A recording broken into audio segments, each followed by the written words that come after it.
Hello les rêveurs, j'espère que vous allez bien. Je vous retrouve aujourd'hui pour le book haul des mois de juillet et août 2018.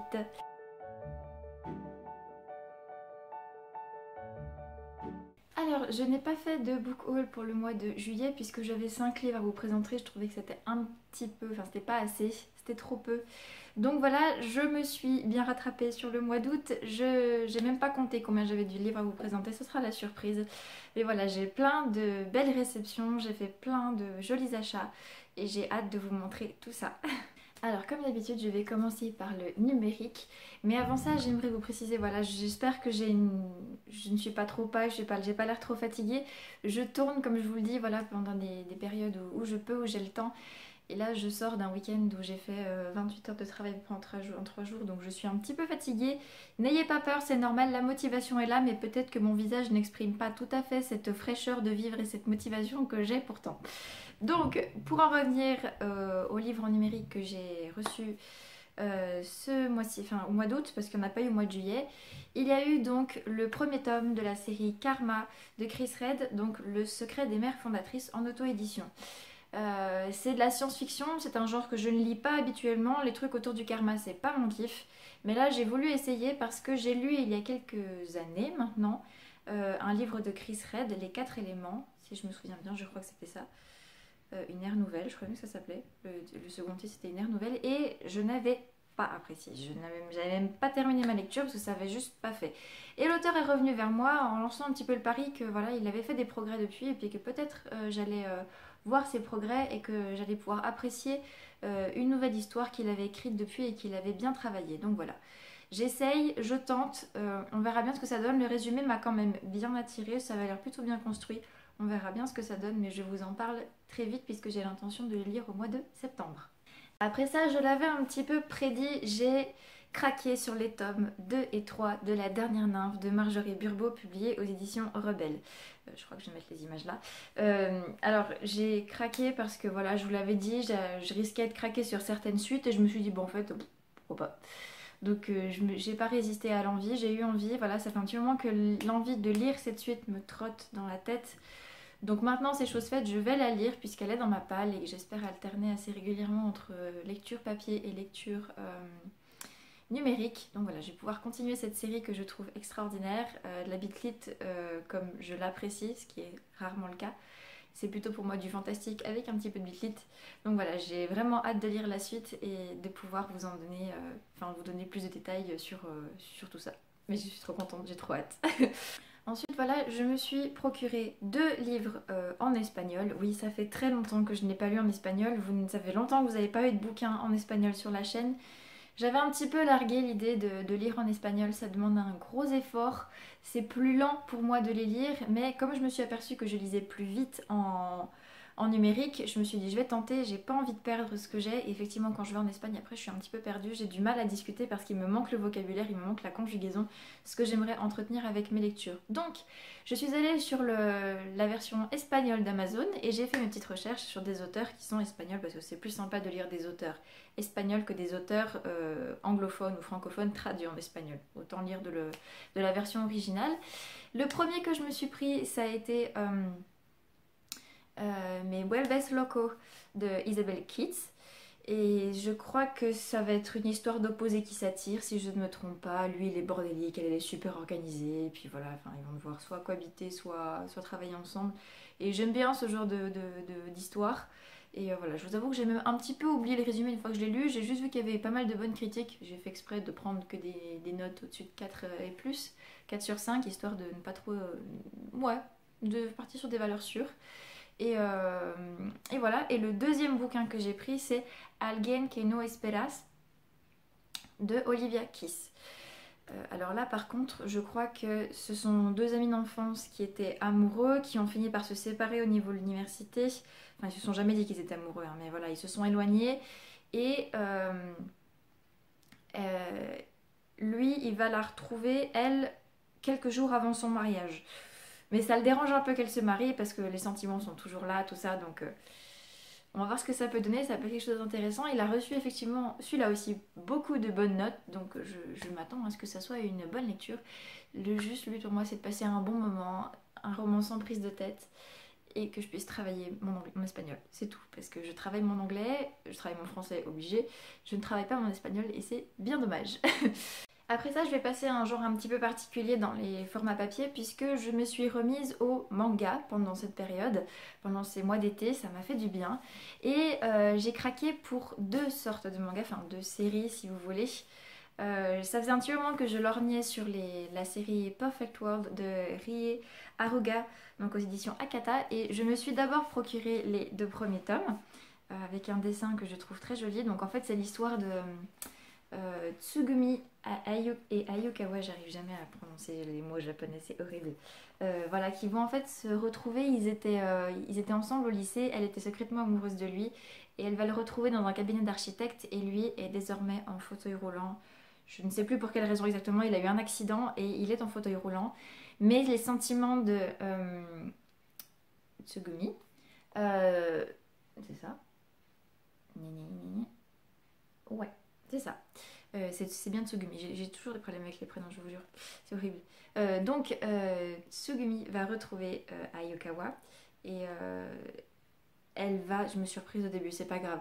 Les sentiments sont toujours là, sauf que vivre avec une personne handicapée et avoir une relation amoureuse avec une personne handicapée, ça implique beaucoup de choses au niveau du regard des autres, au niveau des choses qu'il faut faire, enfin, et au niveau de ce que la personne handicapée, de ce que Ayukawa vit, c'est compliqué. Et voilà, quand j'ai fini les deux premiers tomes, j'ai fait ça ne va pas du tout. Et j'ai commandé direct les 3 tomes suivants. Et j'en ai déjà lu 2 parmi les 3. Voilà, et je pense que je vais me commander les tomes 6 et 7 rapidement. J'essaie de ne pas lire tout de suite le tome 5 pour le garder en réserve le temps que j'achète les tomes suivants parce que je sais très bien dans quel état je vais être une fois que j'aurai terminé ces bouquins. Je vais être en manque, je vais être mal. Donc voilà, mais les dessins sont beaux, l'histoire est touchante, elle est juste, parce qu'il y a quand même ces histoires, pas de triangle amoureux, mais il y a des gens qui refusent, qui sont ensemble, et puis il y a des gens qui, oh en fait moi je t'aimais aussi au lycée, enfin, il y a vraiment beaucoup de choses et qui sont représentées avec une justesse qui est top, et c'est vraiment une série que je vous conseille. Ok, les mangas ça peut coûter cher, mais il y a quand même beaucoup de travail dessus, et là ça vaut tellement le détour quoi, il faut lire Perfect World, c'est juste trop bien.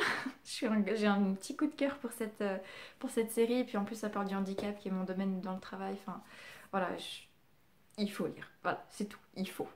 Et le deuxième manga que je me suis pris, par contre là je me suis pris un tome parmi toute la série parce que ce sont des tomes indépendants, et c'est un achat si vous me suivez depuis un petit moment qui ne vous surprendra pas. Je me suis pris donc la version manga de la Bible, donc qui concerne le Messie. Donc voilà. Je suis toujours très curieuse de voir en fait comment on peut adapter cette histoire biblique que je lis, je relis régulièrement.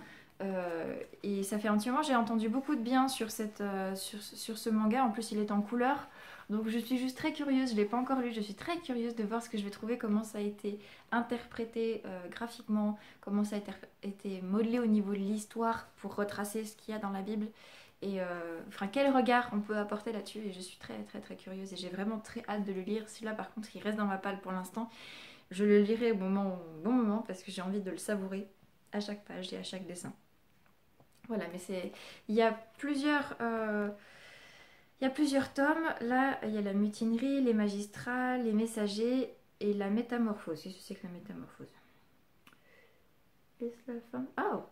Alors, à mon avis, il y a des épisodes pour l'Ancien Testament. Lui, c'est le Nouveau Testament. Et le dernier, la métamorphose, à mon avis, ça doit être le...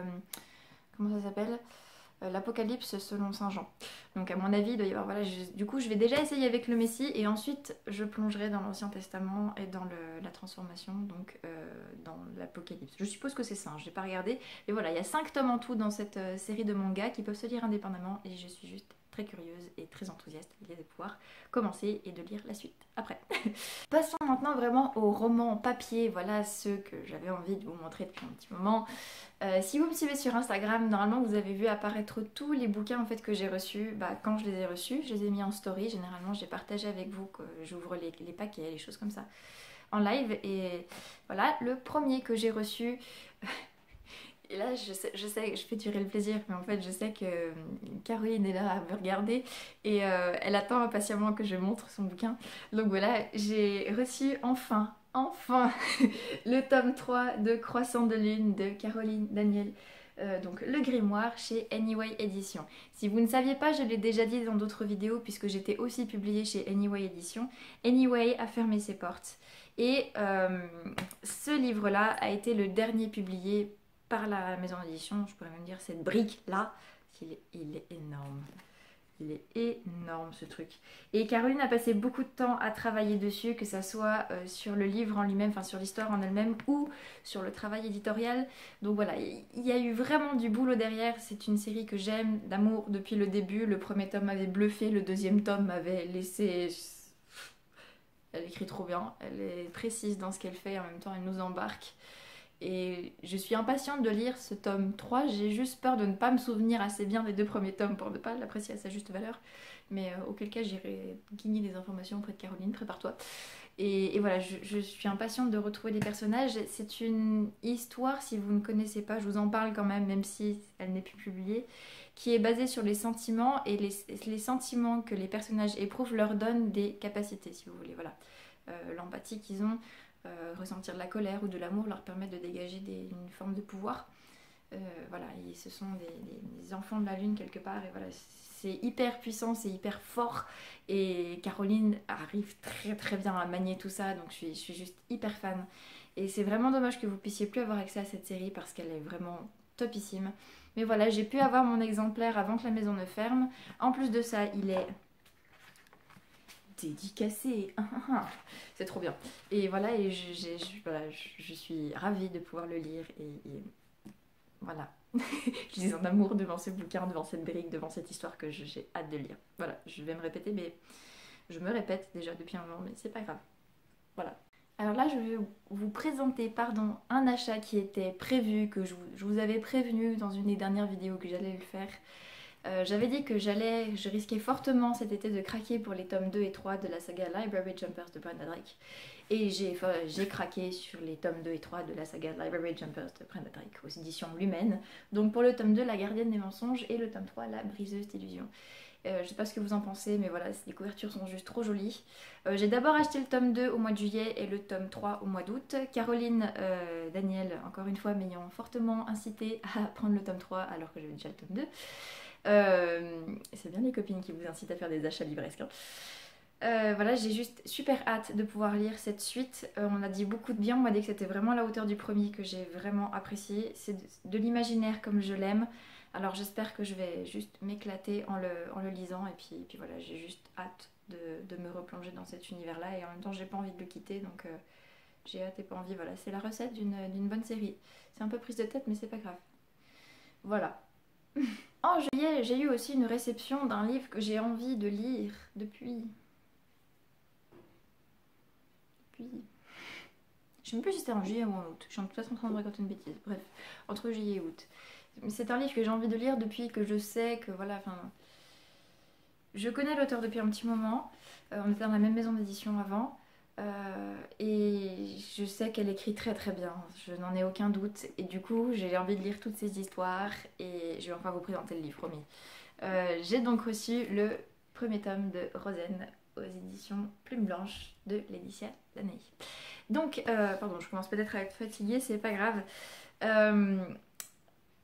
Ce bouquin, je l'ai eu grâce à Justine de Lire une Passion qui voulait absolument commander la box 1001 livres box, pardon, je vais y arriver, qui voulait absolument avoir les goodies du livre, mais elle avait déjà le livre. Donc, j'ai reçu le livre à sa place. Enfin, elle a reçu la box et elle m'a envoyé le livre après. Du coup, je suis juste super contente. Merci Justine. Et voilà, c'est un bouquin, voilà. Voilà, je vais vous lire le résumé. Rosen Kaplan est une djinn. Durant de longues années, son peuple a souffert de la domination des Dagnir, mais si l'esclavage est officiellement aboli, la liberté, elle, garde un goût amer. Et si une union entre princes et princesses de ces différentes tribus permettait de tirer un trait sur un douloureux passé? J'avais même pas regardé le résumé, je voulais juste lire parce que c'est Laetitia, que la couverture est magnifique, que c'est chez Plume Blanche, voilà, que ça a juste l'air extraordinaire. Puis on voit, en plus toutes les pages sont décorées à l'intérieur, c'est somptueux, c'est voilà, c'est top. Juste pour ça j'avais envie de le lire, je me fichais presque du résumé, je voulais juste me laisser surprendre. Et là ça me donne encore plus envie de le lire, donc voilà. Si vous ne connaissez pas, filez voir la page des éditions Plume Blanche, filez voir la page de Laetitia Denaé, ça vaut juste le coup parce qu'elle est super gentille, ils sont top chez Plume Blanche, donc voilà. Puis ce bouquin il a l'air vraiment super top, voilà, c'est tout ce que j'ai à dire. Et enfin, dernier achat du mois, j'ai fait ma commande France Loisirs, je me suis dit qu'autant la faire au mois d'août puisque j'avais jusqu'à fin septembre, voilà j'ai tout mis au mois d'août. Et pour une fois j'ai pris 3 romans, c'est assez rare que je prenne plus de 1 ou 2 romans chez France Loisirs, puis là j'ai pris mon parti, j'en ai eu plusieurs qui m'ont plu. Ma palle était raisonnablement vide encore à l'époque puisque j'avais pas encore téléchargé La Dernière Nymphe et puis mes livres en espagnol, donc ça faisait déjà 4 livres en moins. Voilà. Je suis toujours à 20 dans ma palle, il faut vraiment que je baisse. Et donc je me suis commandé des bouquins qui m'ont vraiment fait envie dans le catalogue. J'ai commencé par Un amour de chat de Mélinda Mess, donc chez France Loisirs. Voilà, c'est vraiment l'édition France Loisirs, c'est pas une collection particulière. Et en fait c'est une comédie voilà, romantique avec un chat à l'intérieur. Et le chat va faire un peu les entremetteurs entre sa maîtresse et puis un potentiel amoureux, je crois, quelque chose comme ça. Et le chat s'appelle MacGyver. Et juste ça, voilà, ça m'a juste fait... Ça m'a fait tilter, j'ai eu très envie de le lire, ça a l'air vraiment feel good, sans prise de tête, avec un chat, voilà, il n'y avait pas besoin de mettre plus. Vous m'aviez eu, comédie romantique, chat, fini. Fini, c'était tout. J'avais pas besoin de plus. Donc voilà, je vous donnerai mon avis rapidement, j'espère d'ici la fin de l'année, quoique vu mon rythme de lecture, ça devrait être assez easy. Je vais faire tomber les bouquins. Ensuite, sur la même page, j'avais craqué sur Un millier d'étoiles dans mon cœur de Laetitia Salérien. Donc par contre, cette fois-ci, dans la collection Nouvelle Plume. J'ai de plus en plus tendance à tester les bouquins de la collection Nouvelle Plume parce que j'aime bien découvrir des auteurs français, des auteurs qu'on n'a jamais publiés. Et de fait, voilà, ça a l'air d'être une histoire toute choupinette. Donc là, c'est Ashton qui redécouvre en fait quand il est adulte. Il croit voir sa meilleure amie sur une photo, il me semble, dans un magazine, et il va partir à sa recherche parce qu'elle a disparu quand ils étaient jeunes.